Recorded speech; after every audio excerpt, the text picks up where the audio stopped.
Hello दोस्तों, exam गुरु channel में आपका स्वागत है। आज हमारा सीडीपी का चैप्टर है पर्सनालिटी, मतलब व्यक्तित्व।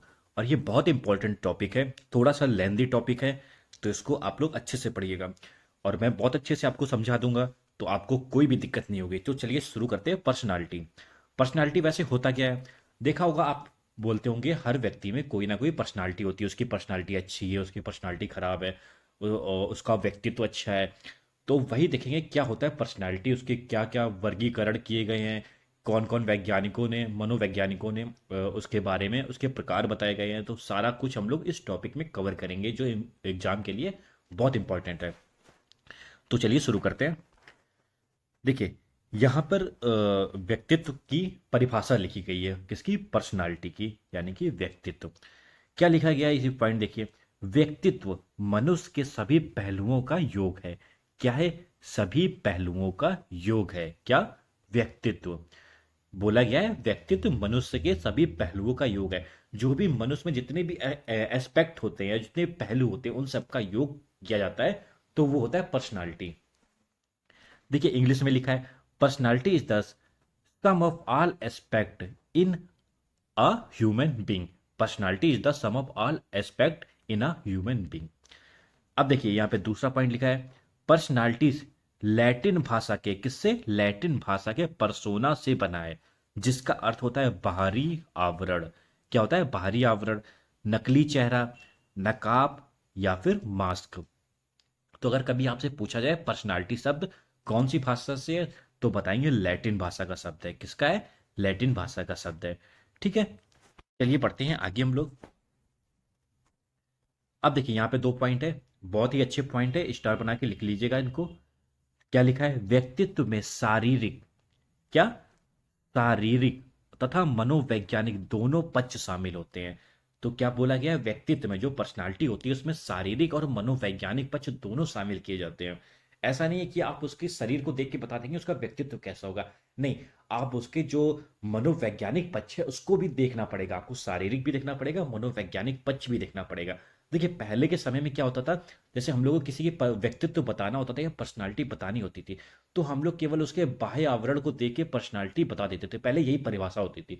लेकिन जैसे जैसे समय बीता है, इंसानों की सोच बढ़ी है, तब उन्हें पता चला है कि बाहर से भी देखना है और अंदर से भी देखना है इंसान को, कैसा वो सोच रखता है, कैसी उसकी थिंकिंग है। तो ये सब मतलब शारीरिक और उसके अंदर का जो सोच है, थिंकिंग है, मतलब मनोवैज्ञानिक पक्ष दोनों शामिल होते हैं व्यक्तित्व में। ठीक है, तो क्या है? व्यक्तित्व में शारीरिक तथा मनोवैज्ञानिक दोनों पक्ष शामिल होते हैं।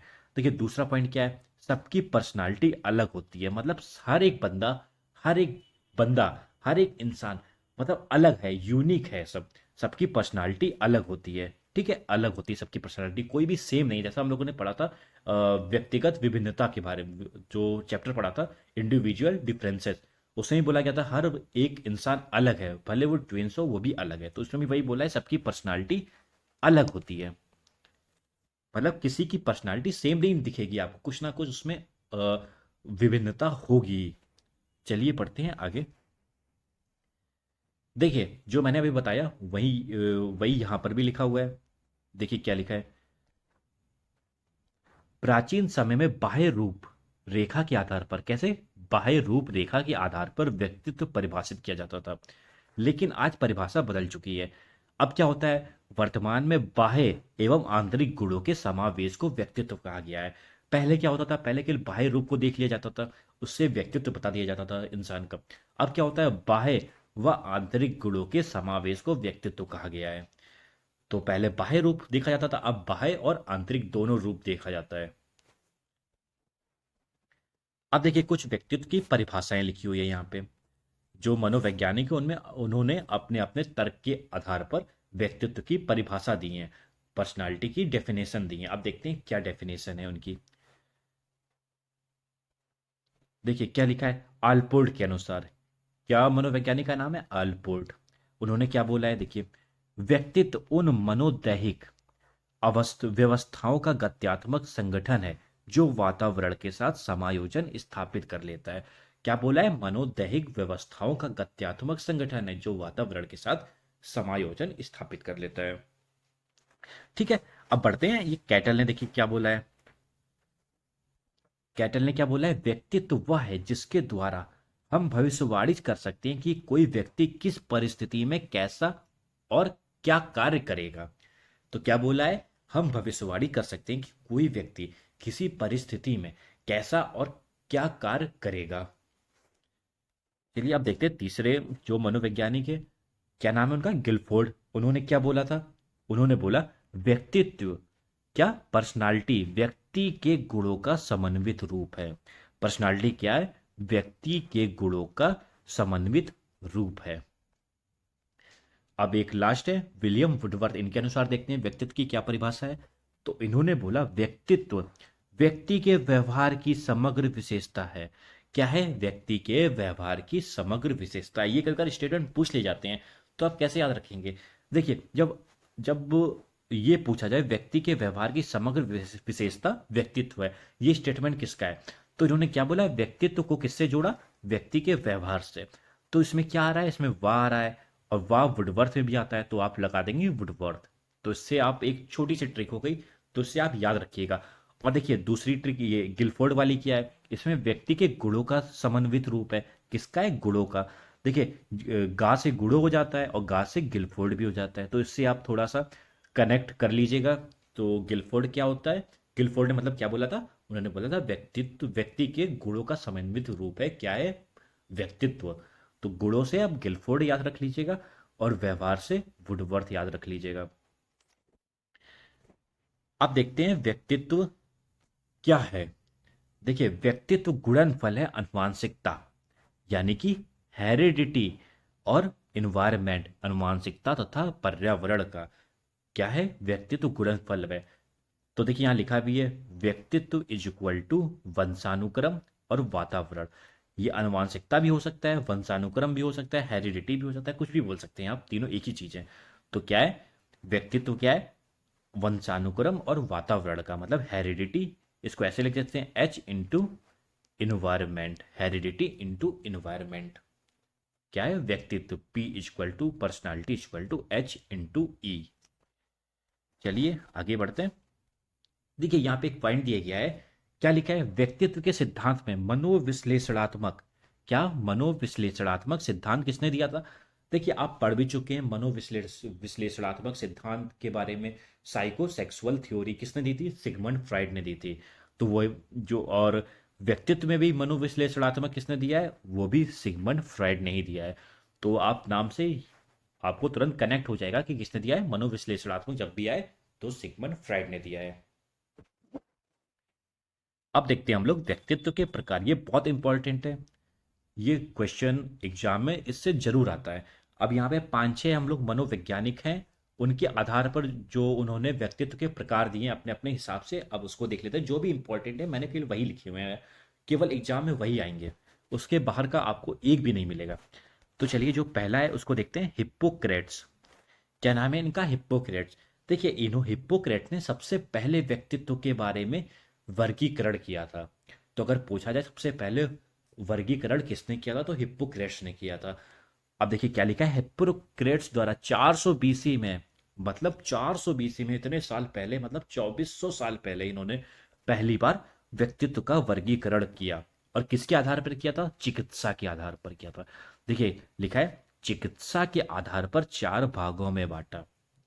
किसके आधार पर बांटा, चिकित्सा के आधार पर चार भागों में बांटा। और क्या क्या भाग बांटे थे, एक बांटा था ब्लैक बाइल, दूसरा येलो बाइल, तीसरा ब्लड, और चौथा प्लेगम।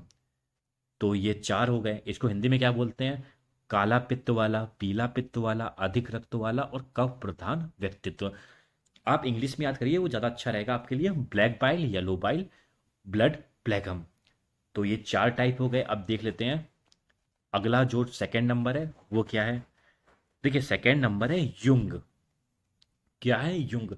इसको देखिए इंग्लिश में जुंग लिखते हैं, इसको पढ़ते युंग ही हैं, लेकिन आप जब जे लिखा होगा तो आप जाहिर सी बात है जुंग ही पढ़ेंगे, लेकिन आप इसको जो प्रोनाउंसिएशन होता है इसका युंग होता है। और ये बहुत इंपॉर्टेंट है, ये तो बहुत ज़्यादा क्वेश्चन आता है एग्जाम में। अब देखिए जो जुंग ने बोला था, जो युंग ने बोला था, वो दिया था व्यक्तित्व के जो तीन भागों में बांटा था इन्होंने उन्होंने क्या, व्यक्तित्व को तीन भागों में बांटा था। और किसके आधार पर बांटा था, वो बांटा था सामाजिकता के आधार पर। तो अगर पूछा जाए जुंग ने किसके आधार पर बांटा था, तो सामाजिकता के आधार पर बांटा था व्यक्तित्व को तीन भागों में। अब क्या क्या भाग थे वो, देखिए, एक था इंट्रोवर्ट, दूसरा था एक्सट्रोवर्ट, और तीसरा था एम्बीवर्ट। ठीक है, क्या क्या था, इंट्रोवर्ट, एक्सट्रोवर्ट और एम्बीवर्ट। इसको क्या बोलते हैं, अंतर्मुखी व्यक्तित्व को बोलते हैं इंट्रोवर्ट, बहिर्मुखी व्यक्तित्व को बोलते हैं एक्सट्रोवर्ट, उभयमुखी व्यक्तित्व को बोलते हैं एम्बीवर्ट। अब देखिए, जैसा आपको नाम से तो पता चल ही रहा होगा ये क्या होते हैं। इंट्रोवर्ट क्या होता है, जो कम बोलता है।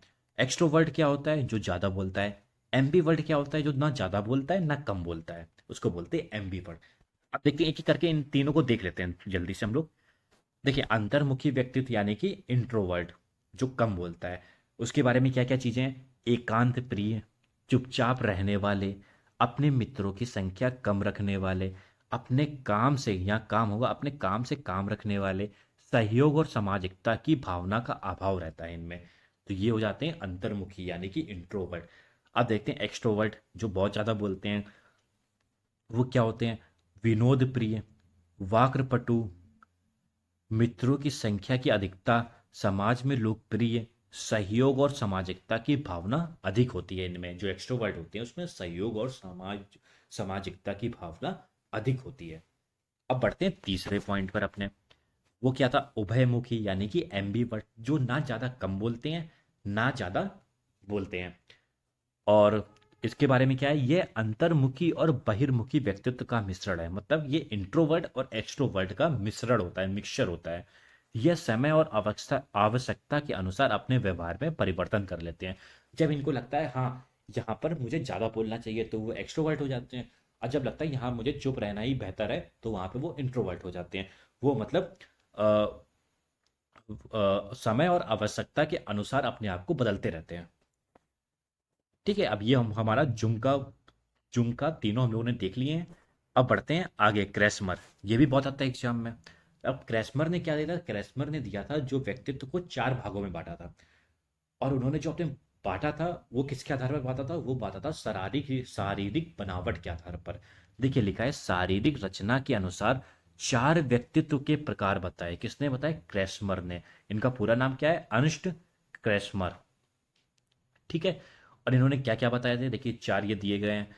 पहला क्या है, एथलेटिक। दूसरा क्या है, एस्थेनिक। तीसरा है पेकनिक। चौथा है डिसप्लास्टिक। और इसको हिंदी में क्या कहते हैं, पुष्ट, दुबला पतला, धंतवक, विमूर्ति।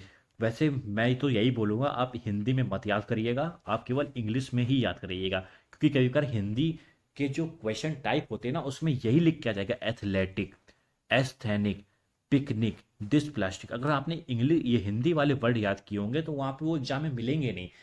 इंग्लिश में भी इंग्लिश में लिखा होगा, और हिंदी में भी इंग्लिश वाले को हिंदी में लिखा होगा, ऐसे लिखा होगा, देखिए ऐसे लिखा होगा, एस्थेनिक, पिकनिक, डिसप्लास्टिक, ऐसे लिखा होगा। ठीक है, तो आप ऐसे याद रखिएगा, एथलेटिक, एस्थेनिक, पिकनिक और डिसप्लास्टिक।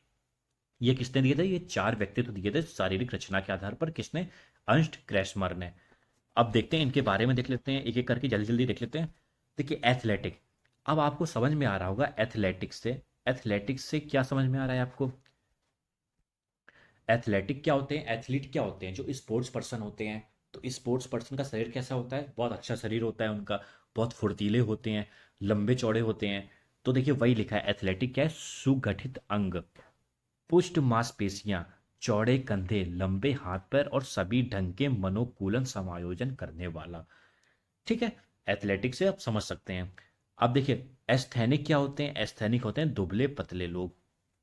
अब देखिए एस्थेनिक क्या लिखा है, दुबला पतला, लंबा, संकीर्ण वक्ष, लंबी लंबाई अधिक और आयतन कम। मतलब लंबा ज्यादा होगा और उसकी जो चौड़ाई होगी वो कम, मतलब पतला दुबला सा होगा। कभी कभार इतने पतले हो जाते हैं कि दूसरों की हंसी का पात्र भी बन जाते हैं वो लोग। आपने देखा होगा, आपकी क्लास में भी कुछ पतले होंगे, उनका बच्चे मजाक उड़ाते हैं। वैसे उड़ाना नहीं चाहिए, लेकिन फिर भी बच्चे कुछ मजाक उड़ाते हैं। ठीक है, तो ये सब किस में आते हैं, ये सब आते हैं एस्थेनिक में। अब इसके दो और हैं, वो क्या है, एक था पिकनिक था। इसमें क्या होता है, नाटा कद, सटे हुए अंग, बड़ा धड़, छोटे हाथ पैर, गोलाकार कंधे और वक्ष सीधा साधा और लोकप्रिय। फिर क्या था, फिर था डिस्प्लास्टिक। ये क्या था, बेमेल अंगों वाला, असाधारण गठन, विकृत अंग, या प्रत्यक। इसमें कैसे, इसमें विकलांग और दिव्यांग लोग जो होते हैं वो इसमें आते हैं डिस्प्लास्टिक में। चलिए अब बढ़ते हैं हम लोग अपने चौथे पर, जो है विलियम सेल्डन। इन्होंने देखिए कैसे व्यक्तित्व को कितने भागों में बांटा था। इन्होंने जो बांटा था वो बांटा था तीन भागों में, तीन प्रकार में बांटा था। तो याद रखिएगा, विलियम सेल्डन ने तीन प्रकार में बांटा था। और इन्होंने कैसे बांटा था, इन्होंने शारीरिक शरीर की विशेषताओं के आधार पर बांटा था। जैसे क्रैस्मर ने बांटा था वैसे इन्होंने बांटा, बस इनके थोड़े से नाम अलग है, काम वही करते हैं। बस क्रैस्मर ने चार भागों में दिया था अपना, याद होगा क्रैस्मर ने कितने दिया था, चार में। इन्होंने दिया, विलियम सेल्डन ने दिया तीन में। आप देख लेते हैं कैसे बांटा। ठीक है, पहला क्या है, पहला है एंडोमॉर्फिक। क्या है, एंडोमॉर्फिक। दूसरा क्या है, मेसोमॉर्फिक। तीसरा क्या है, एक्टोमॉर्फिक। हिंदी में मत याद करिएगा, इंग्लिश में ही याद करिएगा। जो भी ये नाम है इनको आप इंग्लिश में ही याद रखिएगा। तो क्या है, एंडोमॉर्फिक, मेसोमॉर्फिक या एक्टोमॉर्फिक, ये तीन है। पहला क्या है, एंडोमॉर्फिक, मेसोमॉर्फिक और एक्टोमॉर्फिक, ये तीसरा हो गया। तो ये कितने हैं, ये हो गए तीन। और किसने दिया था, ये दिया था विलियम सेल्डन ने। कैसे दिया था, शारीरिक विशेषताओं के आधार पर दिया था। आप देख लेते हैं इन तीनों के बारे में जल्दी जल्दी से। देखिए एंडोमॉर्फिक कैसे होते हैं, ये होते हैं कोमल, गोल शरीर, पाचक अंग अधिक विकसित, पेट और नितंब बड़ा होता है। और मेसोमॉर्फिक कैसे होते हैं, दृष्ट हष्ट पुष्ट होगा ये। क्या होगा, हष्ट पुष्ट, जोशीले, क्रोधी, भारी शरीर, भारी शरीर वाले और पतली चमड़ी और लंबे। एक्टोमर्फ कैसे होते हैं, लंबे, नाजुक, अविकसित, मांसहीन, खाली हाड़ वाले। आपने देखा भी होगा, लोग बोलते हैं मैं वजन गेन नहीं कर पा रहा हूं, मैं हूं एक्टोमॉर्फ। तो वही लिखा है, जो एक्टोमॉर्फ होते हैं उनका वजन नहीं बढ़ता है। और कुछ बोलते हैं कि मैं वजन मेरा कम नहीं होता है, मैं एंडोमॉर्फ हूं। तो एंडोमॉर्फ होते हैं, इनका वजन बढ़ता जाता है, ये कम नहीं कर पाते वजन। और जो मैसोमॉर्फिक होते हैं, ये मस्कुलर टाइप के होते हैं। कैसे होते हैं, मस्कुलर टाइप के, जैसे बॉडी बिल्डर हो गए, ये सब होते हैं मैसोमॉर्फिक। अब देखिए एक थॉर्नडाइक है। वैसे आज तक कभी इससे क्वेश्चन पूछा नहीं है थॉर्नडाइक से, लेकिन आप पढ़ लीजिए क्योंकि थॉर्नडाइक बहुत इंपॉर्टेंट नाम हो जाता है हमारे सीडीपी में, तो कभी पूछ सकते हैं। तो इसलिए आप पढ़ लीजिए, इजी सा है। तो थॉर्नडाइक ने कैसे बांटा व्यक्तित्व को, तो देखिए व्यक्तित्व को तीन प्रकार का होता है। किसने बोला था, थॉर्नडाइक ने। तीन प्रकार का होता है व्यक्तित्व, बोला था थॉर्नडाइक ने। और कैसे बांटा, विचार के आधार पर। किसके आधार पर, विचार के आधार पर। इनके जो तीन भाग थे वो क्या थे, जो तीन प्रकार थे क्या थे, स्थूल विचार वाले, सूक्ष्म विचार वाले और प्रत्यय विचार वाले। कैसे, स्थूल विचार, सूक्ष्म विचार और प्रत्यय विचार। अब देखते हैं ये क्या थे। अब देखिए स्थूल विचार क्या होते हैं, जो वस्तुओं के माध्यम से विचार करते हैं। कैसे करते हैं, वस्तुओं के माध्यम से विचार करते हैं। जैसे भूगोल में मानचित्र की सहायता से ज्ञान प्राप्त करने वाले। मतलब भूगोल में कैसे ज्ञान प्राप्त कर रहा है, कोई मैप देख के ज्ञान प्राप्त कर रहा है, यानी कि वस्तु के माध्यम से ज्ञान प्राप्त कर रहा है, उसको बोलते हैं स्थूल विचार वाले। फिर दूसरा दिया था उन्होंने, सूक्ष्म विचार वाले। सूक्ष्म विचार वालों में कौन आता है, गणितज्ञ आ जाते हैं, वैज्ञानिक आ जाते हैं, दार्शनिक आ जाते हैं और तर्कशास्त्री आ जाते हैं। और जो तीसरा था वो क्या था, प्रत्यय विचार वाले। इसमें कौन कौन से होते हैं, संकेतों या चिन्हों के माध्यम से विचार करने वाले। अब संकेतों और चिन्हों के माध्यम से विचार कौन करता है, जो मैथमेटिशियन होता है, जो मैथ सॉल्व करता है, उसमें सिंबल होते हैं, संकेत होते हैं, चिन्ह होते हैं। या फिर जो फिजिक्स सॉल्व करता है उसमें भी होते हैं, केमिस्ट्री जो करता है उसमें भी होते हैं। तो वही लिखा है, गणितज्ञ और भौतिक विज्ञानी। ठीक है, यानी कि प्रत्यय विचार वाले क्या होते हैं, संकेत या चिन्हों के माध्यम से विचार करते हैं। इसमें कौन आ जाता है, इसमें गणितज्ञ और भौतिक वैज्ञानिक आ जाते हैं। अब आज का लास्ट है, ये है स्पेंजर, स्पेंगर। इसको बोलते हैं स्प्रेंजर, इंग्लिश में बोलते हैं स्प्रेंजर। ठीक है, आप इंग्लिश में याद रखिएगा स्प्रेंजर के आधार पर। कितने दिए थे स्प्रेंजर ने, स्प्रेंजर ने दिए थे छह प्रकार के व्यक्तित्व। और किसके आधार पर दिए थे, दर्शन के आधार पर। अगर पूछा जाए दर्शन के आधार पर व्यक्तित्व को छह भागों में किसने बांटा था, तो वो कौन है, स्प्रेंजर ने बांटा था। अब देखिए वो छह भाग कौन कौन से थे। पहला क्या था, पहला था थियोरेटिकल टाइप। क्या, थियोरेटिकल टाइप। इसमें क्या होता है, इसमें जो इंसान होता है वो इन्हें जीवन का सार समझना होता है। कि जीवन किस लिए है, मैं किस लिए दुनिया में आया हूँ। मतलब मोह माया से ऊपर उठ के जीवन का सार समझने में अपना पूरा जीवन व्यतीत कर देते हैं। इसमें साधु संत सब आ जाते हैं।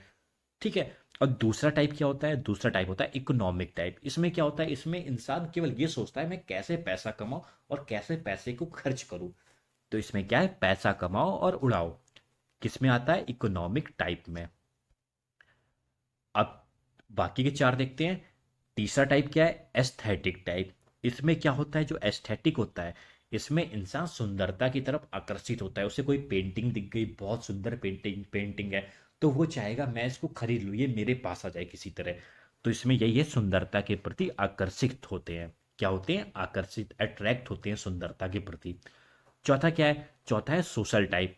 ये समाज में घुल मिल कर रहते हैं। कैसे रहते हैं? समाज में घुल मिल कर रहते हैं, सोशल टाइप। नाम से पता चल रहा है सोशल टाइप है, तो समाज में घुल मिल कर रहते हैं। पांचवा क्या है? Political type. इनको क्या होता है? अब देखा होगा नेता लोग क्यों जाते हैं पॉलिटिक्स में? ताकि उनको पावर मिल जाए, उनको हर चीज़ की पावर मिल जाए, उनका दबदबा कायम हो जाए, बाहुबली बन जाए। तो इसमें क्या है? पॉलिटिकल टाइप में क्या होता है? इनको पावर चाहिए। क्या चाहिए? पावर चाहिए। और जो छठा है वो है रिलीजियस टाइप। अब जैसे नाम से लग रहा है रिलीजियस टाइप, तो इसमें धार्मिक लोग आएंगे, गुरु आएंगे, जो धर्म गुरु हैं वो आएंगे, अलग अलग धर्मों के जो भी गुरु हैं वो सब किस में आते हैं? रिलीजियस। या जो बहुत पूजा पाठ कर रहा है वो सब किस में आते हैं? रिलीजियस में। तो ये हम लोगों ने छह देख लिए हैं, किसके? स्प्रेंजर के। स्प्रेंजर के हम लोगों ने छह देख लिए हैं। उससे पहले हम लोगों ने थॉर्नडाइक के देख लिए थे। और उससे पहले हम लोगों ने देखे विलियम सेल्डन के। उन्होंने कितने दिए थे? तीन। फिर हम लोग देखे क्रैसमर के, उन्होंने दिए थे चार। शारीरिक बनावट के आधार पर दिए थे, शारीरिक रचना के आधार पर दिए थे।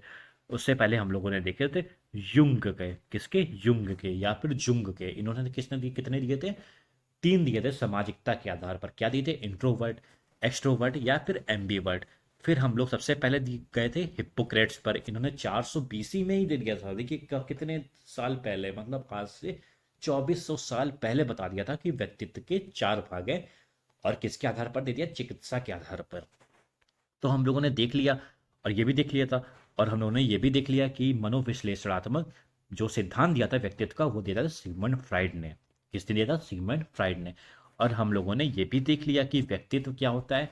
हेरिडिटी, हेरिडिटी और इन्वायरमेंट का मल्टीप्लाई करते हैं, यानी कि गुणा करते हैं, प्रोडक्ट करते हैं, वो होता है हेरिडिटी। और इन्वायरमेंट का प्रोडक्ट होता है पर्सनालिटी। व्यक्तित्व इज इक्वल टू वंशानुक्रम इनटू वातावरण। तो हम लोगों ने कुल मिलाकर पूरा चैप्टर खत्म कर दिया है, और जितने भी इंपॉर्टेंट चीजें थी सब हम लोगों ने कवर कर दी हैं। तो आप, उम्मीद है आपको चैप्टर पूरा समझ में आ गया होगा। अगर आपको ये वीडियो पसंद आई हो तो लाइक ज़रूर करिएगा, और चैनल को सब्सक्राइब भी करिएगा। और अगर इसकी पीडीएफ आपको चाहिए तो हमारे टेलीग्राम चैनल पर इसकी पीडीएफ मिल जाएगी आपको। आप वहाँ जाकर इसको डाउनलोड कर सकते हैं, और टेलीग्राम का लिंक हमारे डिस्क्रिप्शन में दिया गया है। आप वहाँ जाकर ज्वाइन कर लीजिए और पीडीएफ को फ्री में डाउनलोड कर लीजिए। धन्यवाद।